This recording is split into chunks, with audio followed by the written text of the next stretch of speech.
Amém. Graça e paz, meus amados irmãos.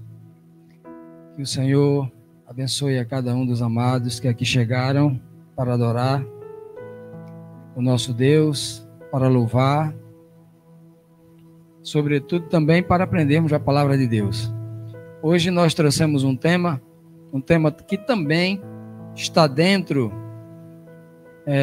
daquela nossa fala de domingo passado, né? Quando eu disse para os irmãos que havia recebido várias solicitações de irmãos do Brasil querendo conhecer sobre determinados temas, né? E o tema de hoje, nós vamos ver hoje é a chuva serôdia, a colheita final. Esse é o tema. Algumas pessoas queriam entender mais o que é que a igreja fala tanto sobre chuva temporã, chuva serôdia, o que é isso, né? O que isso quer dizer? Que evento é esse que está para acontecer profeticamente?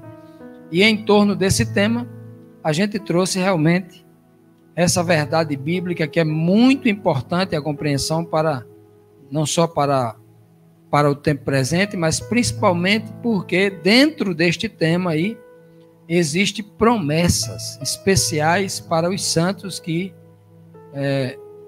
estão aí para enfrentar os grandes desafios agora do tempo do fim. Pois bem, a chuva é sinônimo de bênção para nós aqui do Nordeste, que enfrentamos um clima seco, aqueles que estão no sertão, no semiárido, né? Que é muito seco. Então, chuva é bênção mesmo, né? A gente já se acostumou a chamar isso de bênção, né? Para muita gente é destruição, para a gente é bênção. Então, para o povo de Israel, semelhante a nós aqui em clima, também é bênção. Para aquelas terras desérticas como a do antigo Israel. Com a água da chuva, os homens podiam se hidratar, plantar, colher, garantindo a perpetuação da vida. Água, de fato, é vida. E vinda dos céus tem ainda um significado maior. A chuva serôdia é uma chuva específica para o período antes da colheita final, quando a terra, num estado espiritualmente árido, vai carecer muito do Espírito Santo de Deus para restaurar vidas, para promover vidas, porque tudo que é seco é o cenário de morte. Então a chuva serôdia ela vai cair justamente num cenário para trazer vida, e vida abundante através do Espírito.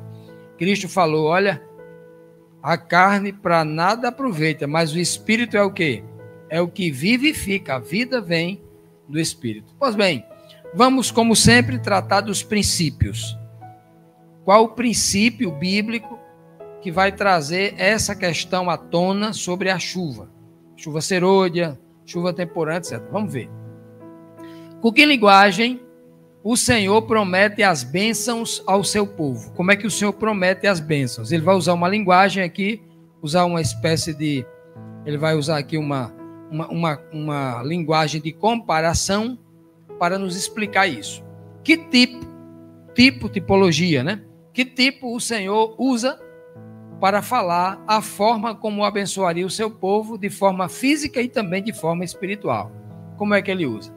Levítico 26, versículo 3 e 4 diz assim: se andardes nos meus estatutos e guardardes os meus mandamentos e os cumprirdes, então eu vos darei as chuvas a seu tempo, e a terra dará a sua colheita, e a árvore do campo dará o seu fruto. Olha a forma como o Senhor disse, porque a bênção maior de Deus não era a certeza de que, não era somente isso, não era a certeza de que você, no tempo certo da colheita, você iria colher ali o seu trigo, colher ali a sua cevada, isso na realidade lá de Israel. Na nossa realidade aqui do Nordeste brasileiro, que vai colher o seu feijão verde lá em junho, que vai colher o seu milho lá em junho, né? No mês de junho, que é a colheita aqui, né? Geralmente, a atividade de subsistência na nossa região geralmente é assim, né? Muito costumeiro. Então, não é só isso, porque as bênçãos de Deus, que são muito maior do que do que o pão, do que a água, é as bênçãos espirituais, é a esperança, é a fé. Claro que esses são, por isso que a Bíblia chama de fruto do Espírito. Fruto do Espírito. As bênçãos que estão ligadas aqui à mente do homem, ao espírito do homem, né? E olha como isso é maravilhoso. Então o Senhor usa dessa linguagem tipológica, mostrando claramente porque a chuva, ela vem de onde? A chuva, ela vem dos céus, mostrando que vem de Deus, as bênçãos vêm de Deus. Um homem pode lhe abençoar? Não. Um homem pode lhe ajudar, mas as bênçãos é algo que vem de Deus. Como disse Cristo, o vosso Pai que está nos céus. É por isso que ele usa a tipologia da chuva. A gente olha para o céu e não sabe de onde vem aquela gota de água. Onde foi que ela se originou? Foi lá no céu. Então, quando ele usa essa tipologia, é para justamente dizer para a gente, olha, a bênção vem de Deus. E vem de forma abundante, como disse Cristo, que ele dá sempre sem medida. De forma abundante como uma chuva. Então, esse é um dos princípios. Mais um verso. Falando de chuvas a seu tempo, quais as duas principais chuvas no seu tempo específico, né, do ano que o Senhor mandaria? Que nomes foram dadas a essas chuvas e quais as recomendações do Senhor em relação a essa questão das chuvas? Lembre-se que no texto anterior, ele disse, eu mando se vocês, e tem uma partícula condicional lá, se vocês me obedecerem, se vocês guardarem todos os meus mandamentos, andarem nos meus estatutos e cumprirdes cada um deles, a chuva vai cair para vocês no tempo certo, no seu tempo. Porque uma chuva fora de tempo é um problema. Não é? Vocês já souberam de alguma experiência fora do tempo? Eu já vi algumas vezes chover demais aqui no nosso estado e muita gente perder.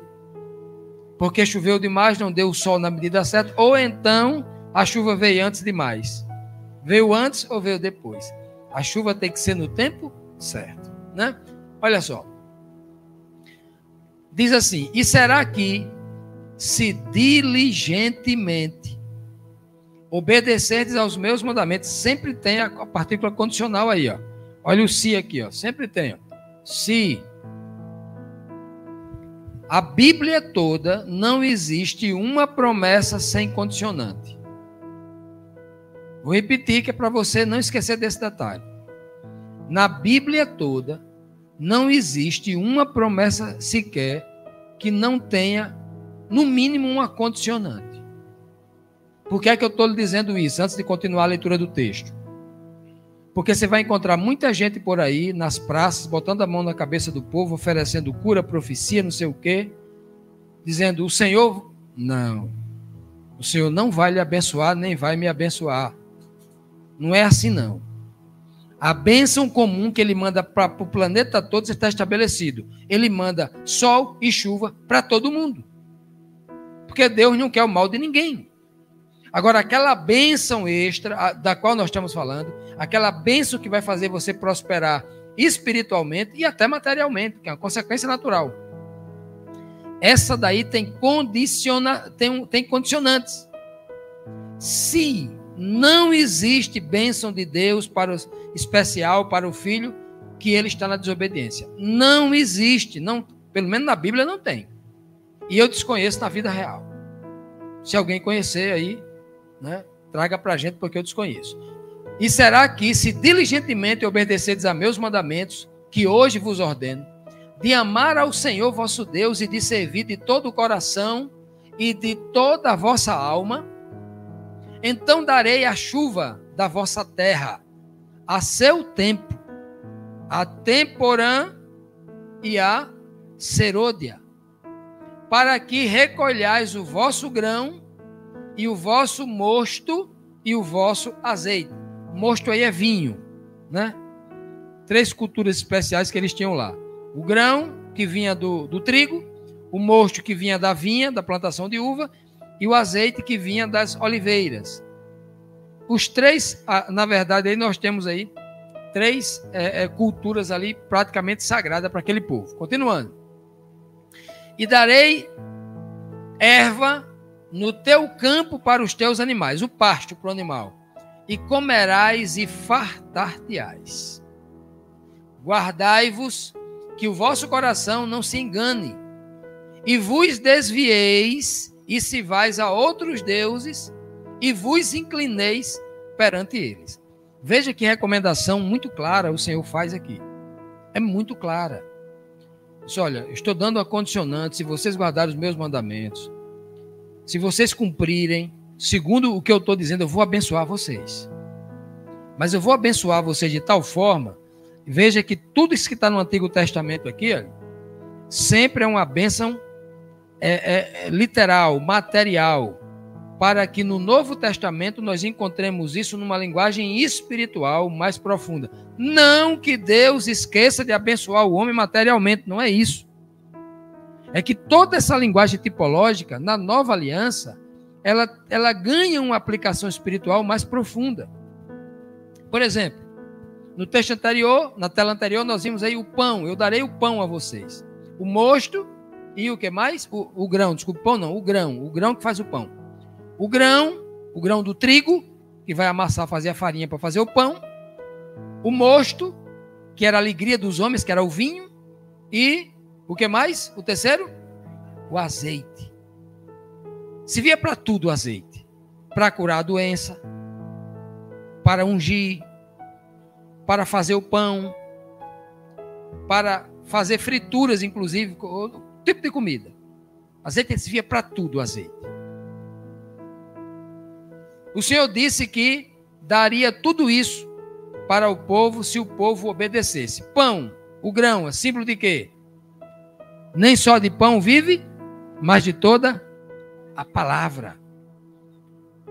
E o mosto, o vinho, o espírito da nova aliança, juntamente com o óleo, com o azeite, que é o que Cristo vai usar. Ele vai pegar lá na ceia assim, olha, esse vinho aqui simboliza, é o emblema do sangue da nova aliança. O meu sangue será derramado em prol de muitos. Não é assim que ele diz? Pois bem. Então veja que os princípios que nós estamos vendo aqui é o que o Senhor prometeu lá na base, quando a palavra de Deus começou a ser escrita. Ele disse que a forma pela qual ele abençoaria o povo era em forma de chuva. E ele estabeleceu duas chuvas proféticas como duas grandes bênçãos. Deus abençoou o ano todo, mas ele usou esses dois momentos do ano para mostrar duas bênçãos muito especiais e muito abundantes. A chuva temporã e a chuva serôdia. Vamos para o antítipo da chuva serôdia, né? Usando as mesmas palavras sobre as chuvas dadas lá a Moisés, que revelação espiritual fez o Senhor ao profeta Joel? As chuvas temporã e serôdia eram o tipo profético de bênção do Senhor? Será que era isso mesmo? Vamos ver. Olha o que diz aqui o livro de Joel 2:23. E o Senhor fala assim: e vós, filhas de Sião, ou seja, as igrejas que estão ao redor do Monte Sião, que um dia vão se unir todas naquela congregação lá em cima do Monte Sião. O povo de Deus espalhado no mundo. E vós, filhos de Sião, regozijai-vos e alegrai-vos no Senhor vosso Deus, porque Ele vos dará em justa medida a chuva temporã. Fará descer a chuva do primeiro mês, a temporã e a serôdia. A do primeiro mês é a temporã.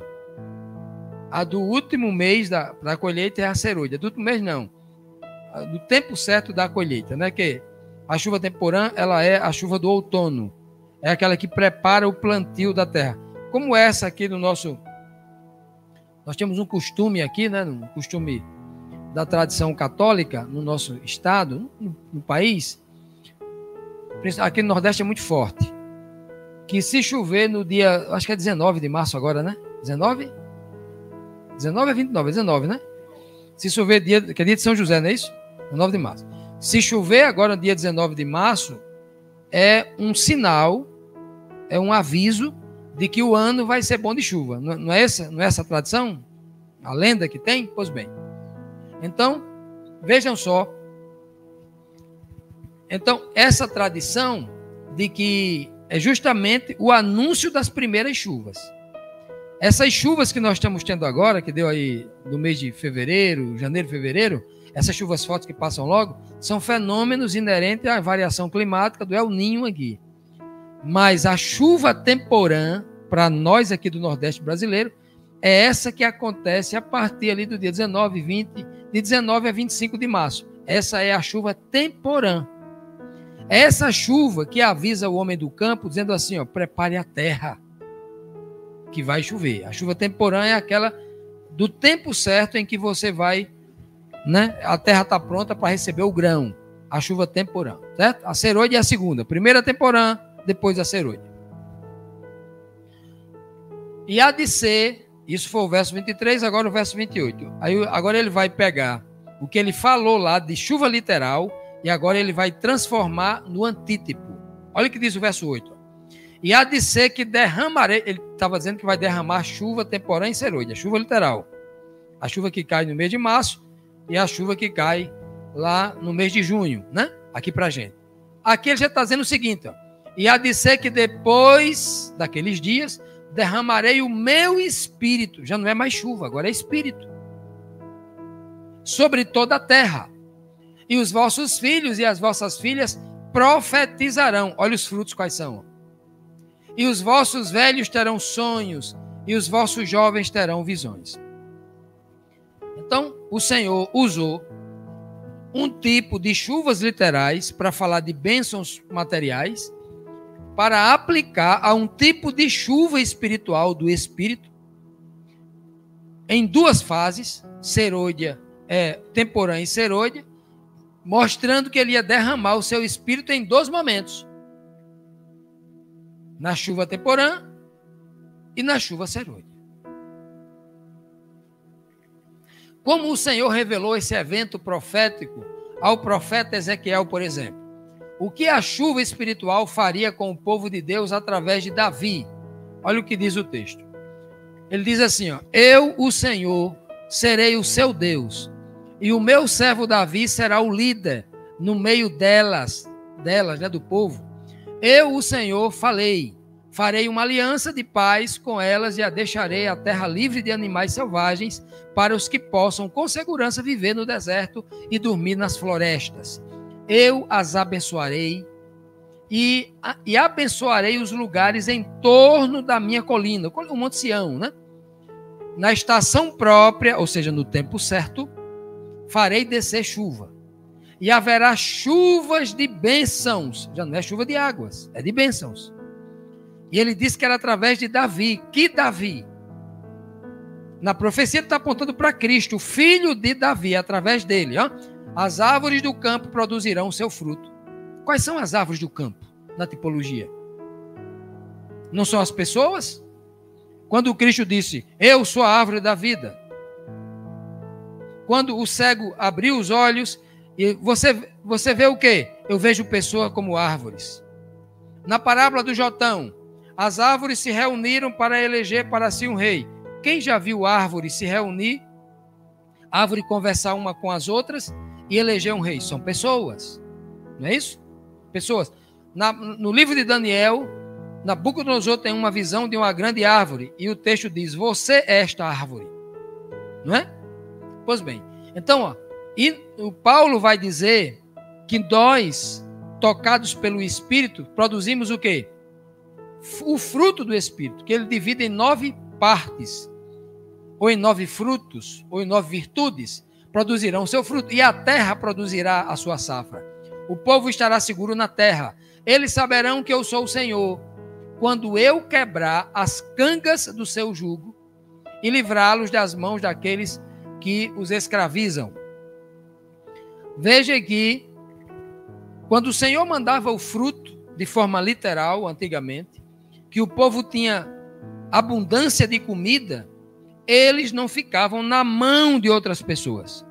Eles não precisavam se vender como escravos para outras pessoas para trabalharem por comida. Eles eram livres.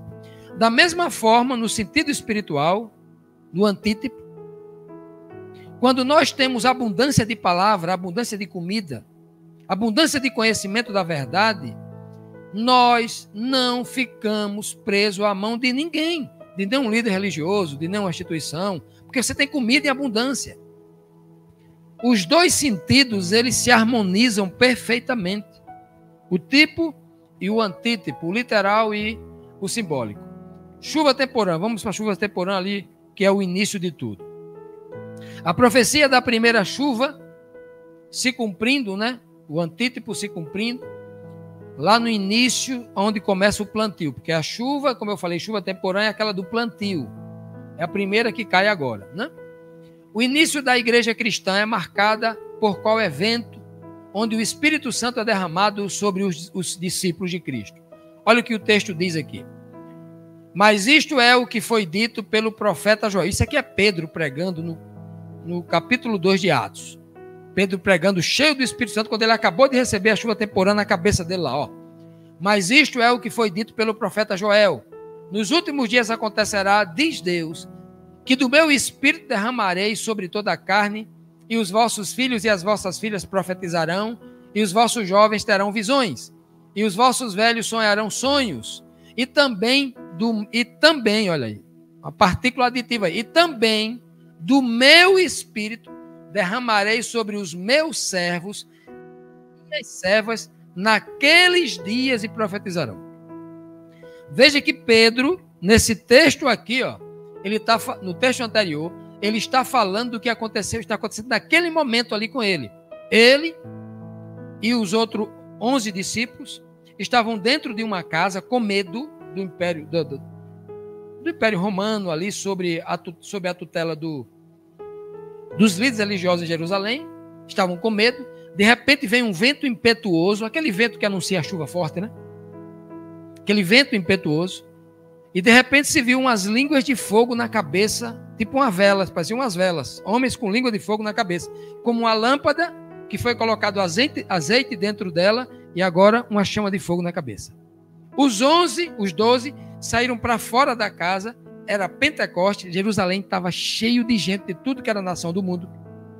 E eles começaram a pregar com grande ousadia. Está morrendo de medo de morrer, de ser preso, mas agora sai daquela casa e começam a pregar, falando na língua nativa de cada um. Havia dezenas de pessoas de mais de 20 línguas e nações ali presentes, e aqueles 12 homens começaram a pregar na língua deles, falando na sua própria língua e eles ouvindo na língua de cada um. Cada um ouvia na sua língua nativa. E então Pedro disse, olha, sabe o que está acontecendo aqui? Está se cumprindo a profecia de Joel, que disse que o Senhor derramaria o Espírito e derramou agora. E aqui está se cumprindo. Nós estamos profetizando o que Joel falou. Está acontecendo agora isso. Está acontecendo a primeira chuva, a temporã. Aí ele continua dizendo, agora eu vou falar de outra. Ó. E também, mais uma vez, lá na frente, do meu Espírito, ele já disse que derramou nos servos, no texto até ele vai continuar dizendo, derramarei sobre os meus servos e as minhas servas naqueles dias, uma expressão para o tempo do fim. E eles profetizarão de novo. Então veja que o próprio apóstolo Pedro, ele diz que está se cumprindo uma profecia nos dias dele, e ele ratifica apontando que isso vai acontecer de novo naqueles dias e também uma segunda vez. Né? Aí ele fala justamente explicando Joel falando de duas chuvas, a temporã e a serôdia. Vamos para a serôdia agora, tempo do fim. Está chegando, então estamos muito próximos desse momento, né? Como Pedro ratificou a profecia de Joel, lançando-a para o tempo do fim, a segunda chuva, né? A chuva da colheita. Pedro estava recebendo os pingos da primeira chuva, mais a segunda, a serôdia. Como seria? Quando viria? Ele diz assim, mas isto é o que foi dito pelo profeta Joel nos últimos dias, né? Profetizarão, só repetindo aqui, partindo para essa parte aqui do segundo texto, eu acho que eu repeti aqui o texto 2 vezes. Vamos para a distinção então, distinções. Eu acabei duplicando aqui. A chuva temporã é justamente a chuva, alguma distinção entre as duas, a chuva temporã e a serôdia. A temporã é a primeira. Na cultura hebraica, ela é chamada de chuva mansa. Aquela chuva que começa caindo devagar, vai preparando a terra. Ela é mansa, mas ela é constante. Nessa época agora de abril, maio, não tem aquela chuva que começa a chover, que passa 3 dias, aquela chuva constante, fina e constante. Parece que ela não vai passar mais. E tem aquela chuva também que ela é muito forte, mas ela passa rápido, não é? Essa tem mais a ver com uma serôdia. Mas a chuva temporã, na cultura hebraica e na nossa aqui, no sertão principalmente, elas são aquelas chuvas mansas. Ela tem que chover muito para que a terra absorva muita água para manter aquela planta que está em desenvolvimento. Lá em Israel, ela cai no outono. Ela cai no início do outono para preparar a terra. É nesse momento em que o homem inicia o plantio. Então, a chuva temporã é a chuva do plantio. Quando foi que a igreja cristã se iniciou? A partir do Pentecoste. Quando o Cristo batizou seus 12 apóstolos, instituiu os 12 pilares da igreja cristã, ali começou o plantio. Foi ali que os apóstolos começaram a pregar. Porque antes eles saíram pelo mundo, mas não estavam fazendo o trabalho direito. No momento em que eles são ungidos com o Espírito Santo e são capacitados, a partir deste momento eles começam a pregar o evangelho do reino no mundo. E ali se inicia, ali começou o plantio. Ali começou o grande plantio, a grande pregação do evangelho do reino através dos apóstolos, porque até então só era Cristo quem pregava. Ok? No segundo ponto, nós temos aí a chuva serôdia, que é a primeira do plantio, a segunda já é da colheita. Essa é a segunda. É o momento da chuva forte, segundo a cultura hebraica. É o momento da chuva forte. E ela cai na primavera, para que aconteçam os frutos de verão, para que se colha no verão. Né? É o fim. Se a temporã é o início, a serôdia é o fim. Se a temporã é o plantio, a serôdia é a colheita. Ok? Então são dois momentos distintos. E segundo a Bíblia, quando é que vai acontecer a colheita? A colheita ocorre quando Cristo voltar. É tanto que nas visões, tanto quando o Cristo pregava as parábolas, ele mostrava que a colheita só se dava por ocasião do seu retorno à terra, em glória.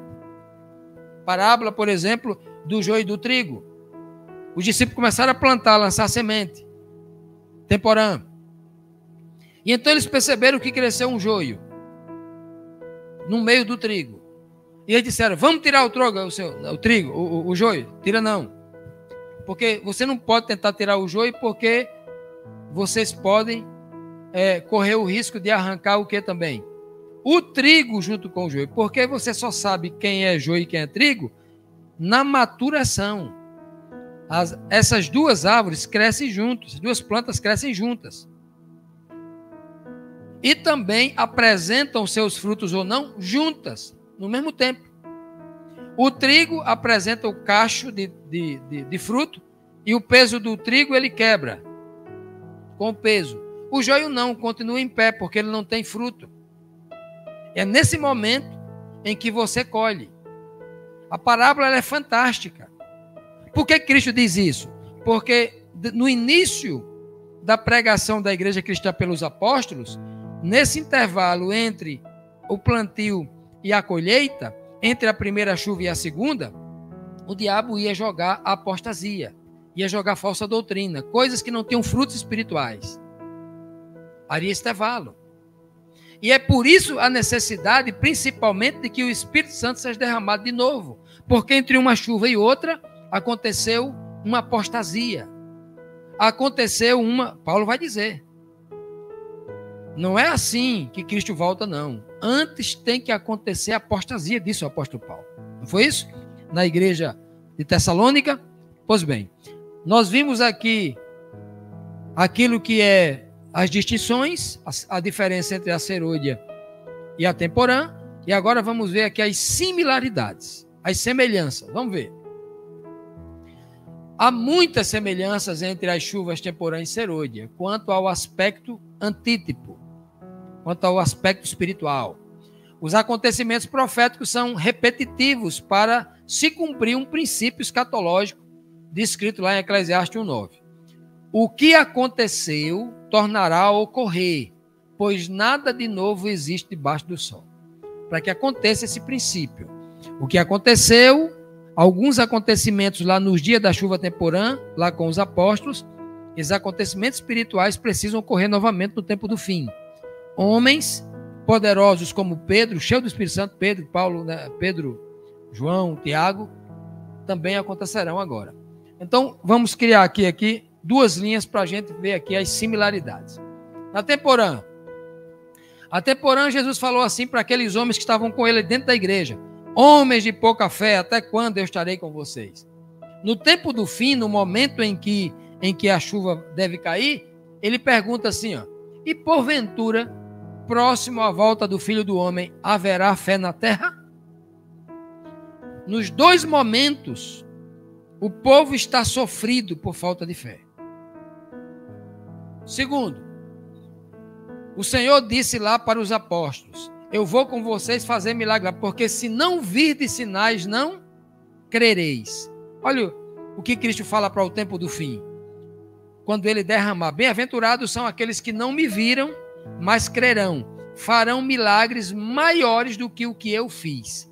Ele aponta para o tempo do fim. Ok?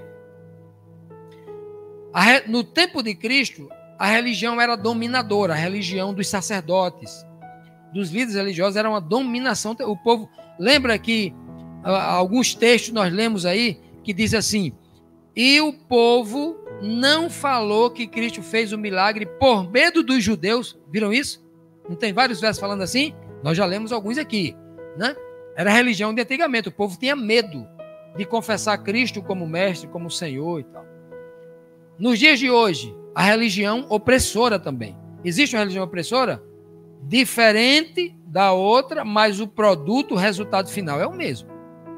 Uma religião que faz medo a você, que diz: se você não trouxer o dízimo para a igreja, o demônio devorador vai visitar a tua casa e tu vai gastar tudo na farmácia.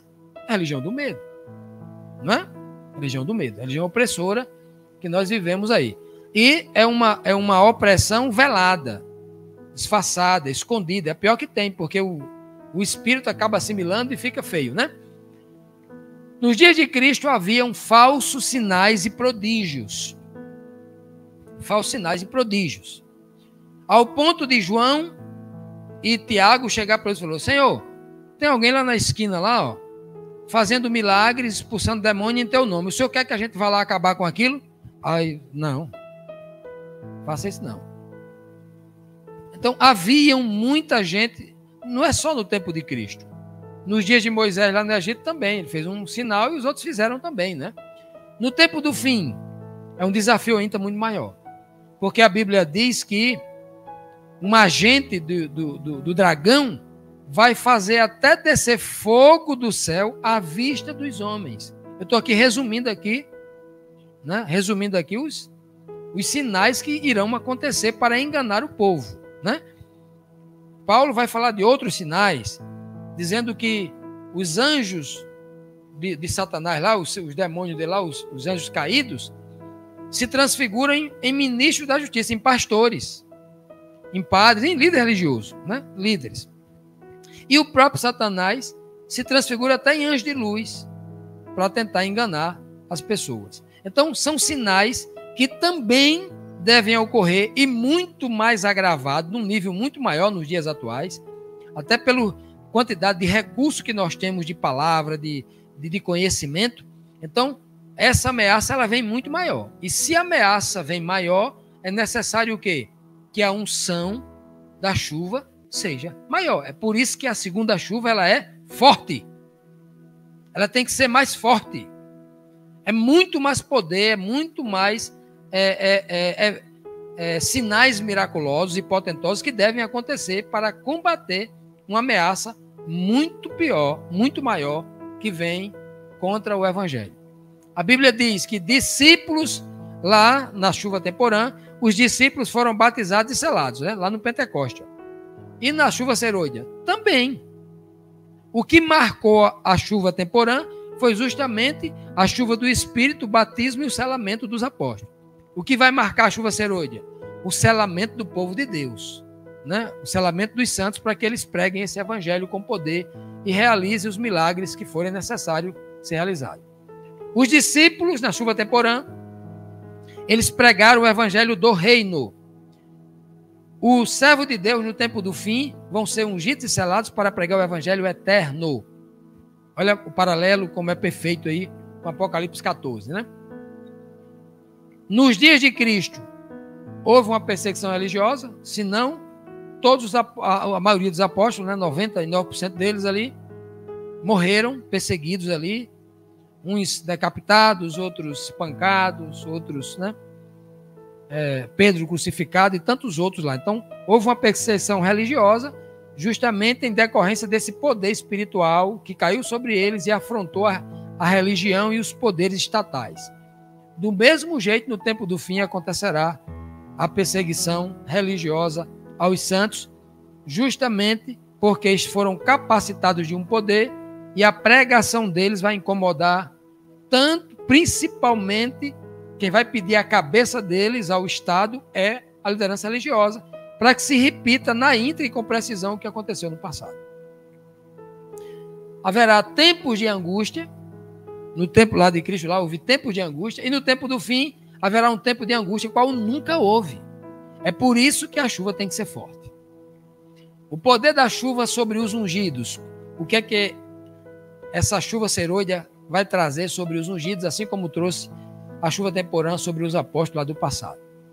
Realmente, muita gente se questiona assim, não, mas esse negócio de chuva pode não cair não, Jesus está para voltar aí, a gente tem que pregar o evangelho, viver do jeito que a gente... Não precisa de chuva mais não, será?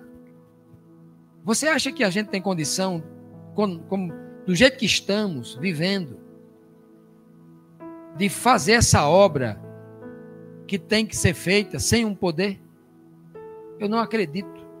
Se não houver um poder espiritual semelhante ao que foi derramado, jamais o povo de Deus vai concluir esta obra no mundo inteiro e com os desafios que tem pela frente, né? Alguém pergunta, há realmente a necessidade de que o Senhor Jesus derrame poder novamente sobre os seus servos? Qual a condição espiritual da igreja no tempo do fim para que realmente mostre que ela carece de receber desse poder? Apocalipse, capítulo 3, versículo 16, diz assim, ó, olha a condição da igreja. Isso aqui é a igreja toda, viu? Capítulo 3 de Apocalipse, aqui, essa parte final, a última igreja, a igreja de Laodiceia, são todas as pessoas que participam da igreja de Cristo no tempo do fim. Não, Laodiceia é a igreja do mundo. Não. Laodiceia é a igreja de Cristo. Ele está falando para ela, para a sua igreja. Ele está mostrando aqui a condição da sua igreja. Não é a do mundo, não. Aqui é a igreja de Cristo. Ele fala, eu conheço as tuas obras, que nem és frio nem quente. Quem dera você fosse frio ou quente. Assim, porque você é morno e não é frio nem quente, vomitar-te-ei da minha boca, né? Algumas versões da minha boca para fora. Veja que a condição da igreja é um estado de letargia, é um estado de mornidão espiritual. E como eu posso dizer o que é um estado de mornidão espiritual? No sentido literal. É basicamente isso que vocês estão aqui agora. Eu não estou chamando vocês de mornos, não. Eu estou falando do clima. Está um clima tão quente. Não está quente? Não está horrível? Eu sei que todo mundo está suado aqui, porque eu estou aqui, estou molhado aqui. Está muito quente. E quando se está muito quente, o que é que você faz? Você perde as forças. Algumas pessoas passam até mal. Pressão sobe, pressão desce, não é? Não é assim? Muito quente. Nos interiores aqui do Nordeste, que é muito quente, o que acontece com o povo ao meio-dia? Ou está dentro de casa ou debaixo das árvores. Ninguém sai. Acontece o que? Da mesma forma no frio, né? No frio intenso você também vai se agasalhar. Então, o estado de mornidão é um estado terrível, porque é um estado que causa letargia. Quando você toma água morna, o que acontece? Vai dar náuseas e você vai ter vontade de vomitar. Então, quando o Senhor está dizendo aqui, claramente, olha, você está no estado morno e é necessário que você seja esquentada. É necessário que o fogo do Espírito que caiu sobre os apóstolos caiam sobre vocês, para que vocês sejam esquentados, sejam quentes, porque ele não quer que seja frio também não, porque frio também é um estado de paralisia. O que na Bíblia não existe espírito, gelo como tipo do Espírito, não. O tipo do Espírito na Bíblia é fogo, ok? Então o Senhor quer que a gente chegue quente. Por isso a necessidade de uma chuva do Espírito, uma chuva de fogo. Lembra? O primeiro juízo na terra foi de água. A segunda é de fogo. A primeira coisa que é dada no Antigo Testamento é a palavra escrita, a palavra, a letra morta. A segunda qual é?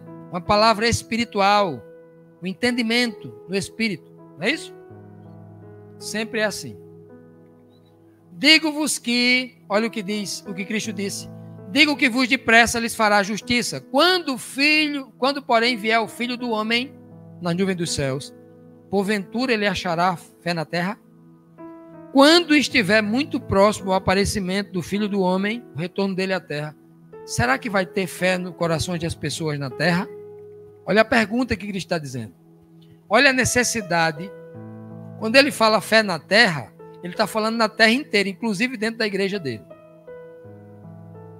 Se não for um poder espiritual para a restauração do povo, seria impossível, então, que, obviamente, aí o povo se preparasse para este momento.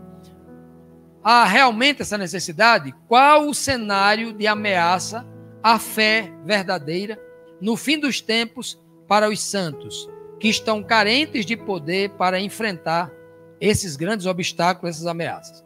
Vamos ver o cenário agora, por que os santos precisarão, então, receber dessa chuva. O texto diz, e naquele tempo se levantará Miguel, o grande príncipe, que se levantará em favor dos filhos do teu povo, e haverá um tempo de angústia, qual nunca houve, desde que houve nação até aquele tempo, mas naquele tempo livrar-se-á o teu povo, todo aquele que for achado escrito no livro. Esse tempo já chegou? O povo já foi livre? Jesus já voltou? Já arrebatou o povo? Não chegou, não. Então, esse tempo de angústia não chegou até agora. Vai haver um tempo de angústia. Como é que a gente enfrenta uma angústia desse tamanho aqui, sem o poder do Espírito? Me diga. Quem de nós está preparado, por exemplo, para passar por uma angústia semelhante àquela do Holocausto lá dos judeus? Perseguição nazista? Quantos de nós está preparado para passar por uma angústia como aquela da varíola, como a da peste negra, que você via dentro de uma cidade morrer 300 mil pessoas em 2, 3 dias? Se não houver um preparo espiritual, eu não tenho condição hoje. Eu acho que não tenho. Pode ser que até que eu tenha, mas eu não tenho condição hoje de passar por isso. Mas eu preciso reconhecer a minha fragilidade, porque sem o poder do Espírito na minha vida, eu não consigo. Não tem como concluir essa obra sem esse poder ser derramado. Não há como. O próprio Cristo vai dizer, tenho-vos dito estas coisas para que vocês não se escandalizem, não se desesperem, não fiquem com medo, não desistam. Né? Irão expulsar vocês das sinagogas, perseguição religiosa. Eu sempre digo isso. As igrejas têm explicado esse verso assim, olha que engodo, olha que engano. Se vocês estão numa igreja, o Estado, uma ideologia de direita, de esquerda, vai mandar os soldados pegar vocês pelos cabelos lá dentro da igreja e arrastar para fora e levar preso. O texto aí não seria expulsar. Seria extrair, arrancar, arrastar para fora. Não. Aqui é expulsar. É alguém de dentro que está expulsando você para fora. Então, esta perseguição, como aconteceu nos dias de Cristo, ela vai se repetir nos dias atuais. A liderança da igreja irão expulsar membros da igreja justamente porque não concordam com as suas doutrinas, com a forma como eles estão conduzindo, como sempre foi, O grande problema da igreja sempre foi a liderança, em todos os tempos. Foi a liderança da igreja quem levou o povo à apostasia em todas as épocas, de Gênesis a Apocalipse. E então eles vão expulsar das sinagogas. E farão ainda mais. Vai chegar a hora em que qualquer desses religiosos que vos matar, ele julgará estar prestando um serviço a Deus, fazendo um favor a Deus, te matando. Isto eles farão porque não conheceram nem ao Pai, nem a Jesus. Eles conheceram outras pessoas. Estão pregando outras doutrinas, diferentes da verdade. Eles conheceram outros dogmas que não estão na Bíblia. Estão pregando mais de 2 pessoas. No Apocalipse, ele vai uma cena ainda muito mais dramática. Olha que ameaça o povo vai enfrentar. Este poder político-religioso, ele engana os que habitam na terra com sinais que lhe foi permitido que fizesse em presença da besta, dizendo aos que habitam na terra que fizessem uma imagem, a besta que receberam a ferida de morte, mas que vivia. Olha só, ressuscitou. Primeiro é um engano. Agora, ele está forçando ali uma adoração a alguém que estava morto, que agora ressuscitou. E foi-lhe concedido, ou seja, permitido por Deus, que ele desse um espírito à imagem dessa besta que estava morta e agora está viva, para que também essa besta falasse para enganar. Como é que alguém escapa de um nível de engano desse? Me diga. Como é que você escapa de um engano desse, se não for um poder espiritual?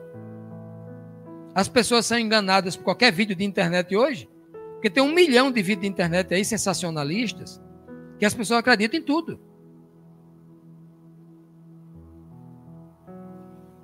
E fizessem que fossem mortos todos os que não adorassem a imagem da besta. E faz que a todos, pequenos e grandes, ricos e pobres, livres e servos, lhe seja posto um sinal na sua mão direita, uma imposição aqui, ó. Ele faz, é imperativo, faz que a todos, ele impõe para todos, inclusive a ameaça de morte. Como é que você vai enfrentar um negócio desse? Ele diz ainda mais, para que ninguém, vejam que os termos aqui são sempre totalitários, todos, ninguém, né, possa comprar ou vender, senão aquele que tiver o sinal ou o nome da besta ou o número do seu nome. Eu pergunto, vocês entenderam esse relato aqui? É algo muito desafiador, é algo terrível. Como se vence, como se enfrenta isso com coragem, de peito erguido, para combater, colocando a própria vida como sacrifício pela obra, se não for com unção do Espírito?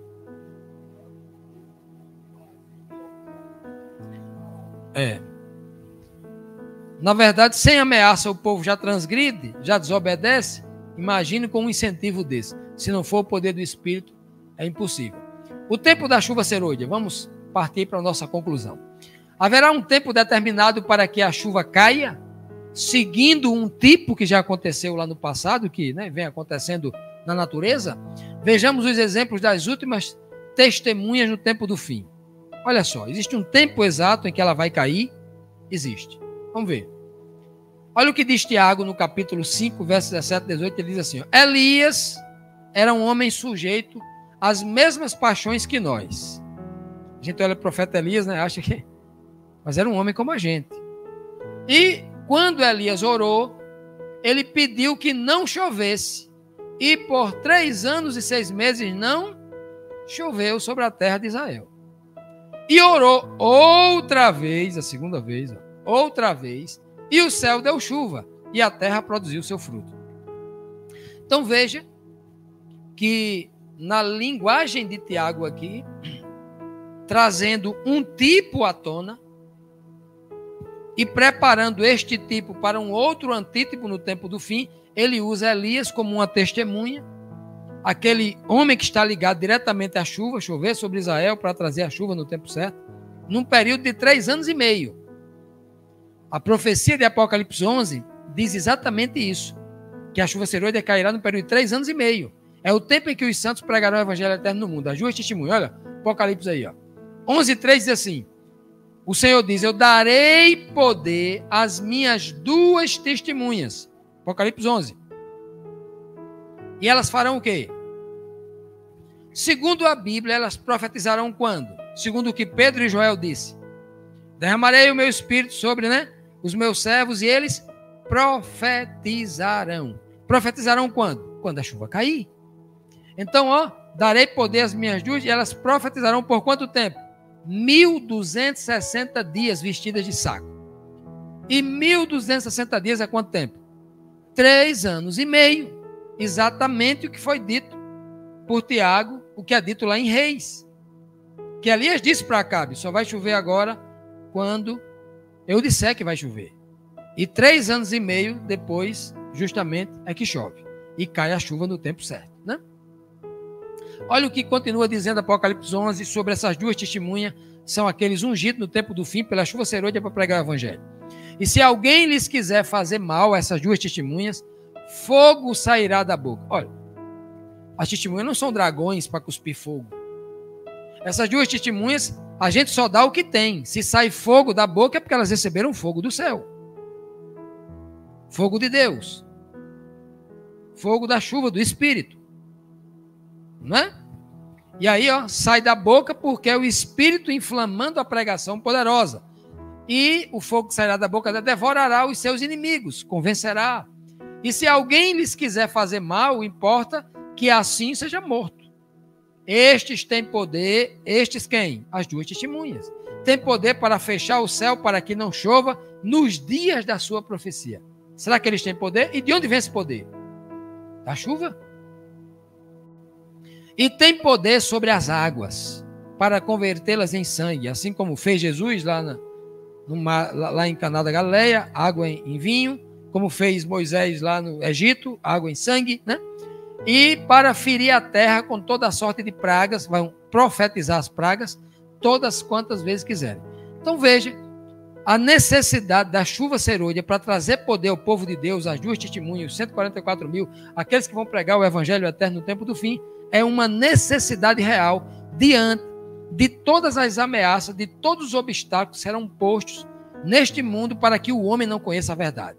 E o Senhor vai dar poder para que arrebente com essas cadeias de bronze, arrebente essas portas de ferro, para que o evangelho resplandeça no mundo e o povo seja colocado no vale da decisão. Escolham realmente o que querem, se servir a Cristo ou não. Sem uma ação poderosa do Espírito de Deus, pela chuva serôdia, isso jamais será possível. Jamais, não tem como. É impossível o homem, por sua própria força, fazer isso. E para a gente concluir, vamos aí à promessa dada por Jesus para o povo, tanto de ontem quanto de hoje, para os dias também da chuva serôdia. Ele diz assim, Cristo, antes de ascender aos céus: não vos pertence saber, conhecer os tempos ou as estações que o Pai estabeleceu pelo seu próprio poder. Olha, não queira conhecer os tempos ou as épocas. Tem muita gente marcando a volta de Cristo para 2027, 2031. Não vos compete conhecer os tempos ou as épocas que o Pai reservou por sua única e exclusiva autoridade. Só Ele sabe quando isso vai acontecer. Mas, já que você não sabe, eu vou lhe dar algo melhor. Mas recebereis a virtude do Espírito Santo, o poder pela chuva serôdia, que há de vir sobre vós. E então vocês ser-me-ão minhas testemunhas, tanto em Jerusalém, dentro da igreja, do ambiente que vocês estão, como em toda a Judeia, em Samaria e até nos confins da terra, como diz lá os 144 mil, né? Pregarão o evangelho aonde? Em toda nação, tribo, língua e povo, por toda a terra. O Senhor irá capacitar o seu povo, e esta é a profecia que está implícita dentro do tema chuva serôdia. É algo que está previsto para cair, que poucas igrejas pregam, que poucos estudiosos estudam, mas está previsto, porque nunca a igreja cristã no planeta esteve num processo de letargia, de apostasia, de mundanismo como a situação atual. Nunca houve uma situação tão degradante no cristianismo como a situação atual. Isso é difícil falar, para muita gente, porque para muita gente o cristianismo está vivendo a melhor época de todos os tempos. Uma época de paz, de tolerância, né, né, as igrejas todas cheias, nunca houve uma religiosidade tão grande no planeta, né, mas uma situação de mornidão, que não agrada ao Senhor. Esse processo é um processo perigoso que leva o homem para a morte e não para a vida, né? E é por isso que há uma necessidade de restauração. Bom, meus amados, para nós concluirmos, para que os santos vençam a maior de todas as ameaças de todos os tempos, um dragão e 2 bestas, por exemplo, o Senhor lhes dará poder sem igual ao ser derramado sobre eles o poder do Espírito.